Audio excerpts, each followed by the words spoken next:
చిన్నప్పుడు చేయి పట్టుకుని నేను ఉన్నానని ధైర్యం ఇచ్చారు. ఇప్పుడు అదే కూతురు కష్టమని వస్తే అవమానంగా చూస్తున్నారు.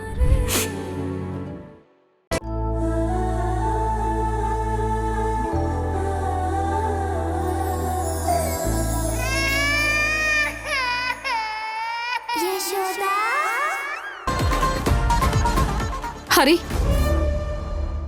నీకు గతం ఎలా గుర్తు తెప్పించాలో నాకైతే అర్థం కావడం లేదు.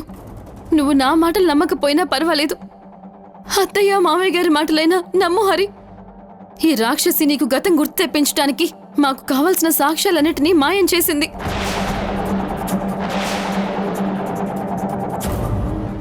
అవును హరి, ఈ ఊర్మిళని నమ్మకు. ప్రణవి కూడా అబద్ధంరా. నువ్వు చిన్నప్పటి నుంచి యశోదతో కలిసి పెరిగావు. అలాగే యశోదని మన ఇంటి కోడల్ని చేసుకోవాలని మేము అనుకున్నాం. కానీ ఈ ఊర్మిళ చేసిన పనుల వల్ల యశోద జీవితం, నీ జీవితం ఇలా నాశనం అయిపోయాయి.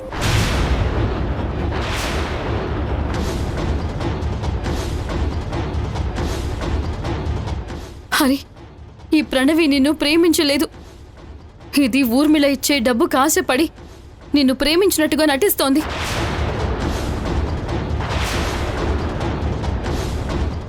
అర్థం చేసుకో హరి, నీ మనసును అడుగు హరి, నీకు నిజమేంటో తెలుస్తుంది.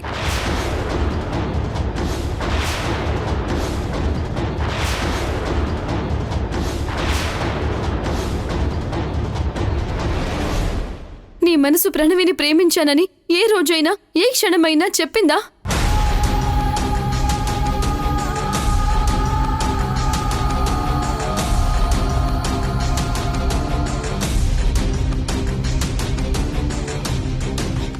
నీకొక్కసారి చెప్తే బుద్ధి రాదా? మనిషికో మాట గొడ్డుకో దెబ్బ అన్నారు. మీరా గొడ్ల కంటే దారుణంగా ఉన్నారు.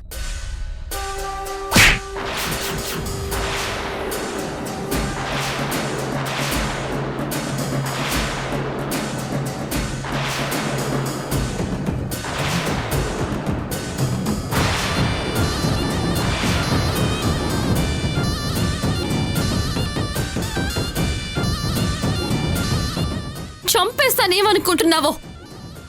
నాటకాలు ఆడుతున్నావా? నాటకాలు? నా హరిని నాకు దూరం చేయాలని చూస్తే ఎవ్వర్ని బ్రతకనివ్వను.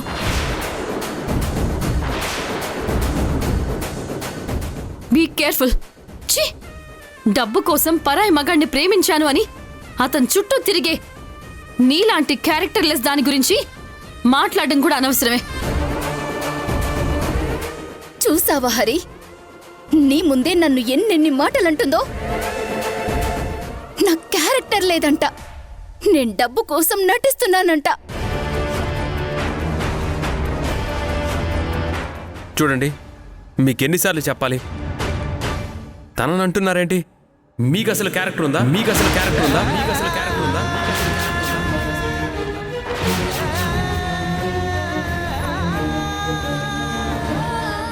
నిజంగా క్యారెక్టర్ ఉన్న మనుషులు అయితే పదే పదే ఇంటికి రారు.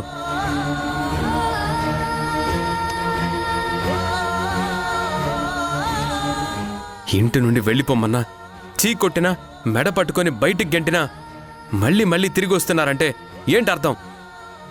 ఎవరికి క్యారెక్టర్ లేంది? ఎవరికి క్యారెక్టర్ లేంది? ఎవరికి క్యారెక్టర్ లేంది? ఎవరికి క్యారెక్టర్ లేంది? ఊర్మిళ ఆంటీ, వీళ్ళని ఇక్కడి నుంచి బయటికి పంపించేయండి. హరి, నేను చెప్పేది నిజంరా, మా మాటలు నమ్ము. ఇదిగో, నువ్వు నా కంటి ముందు కనిపించకపోతే నేను బతకలేకపోతున్నాన్రా. మా ప్రాణం పోతున్నట్టు అనిపిస్తుంది. చూడండి, నేను మీ కాళ్ళు పట్టుకుంటాను, నాకు చిరాకు తెప్పించకండి. దయచేసి ఇక్కడి నుంచి వెళ్ళిపోండి. దయచేసి ఇక్కడి నుంచి వెళ్ళిపోండి. దయచేసి ఇక్కడి నుంచి వెళ్ళిపోండి.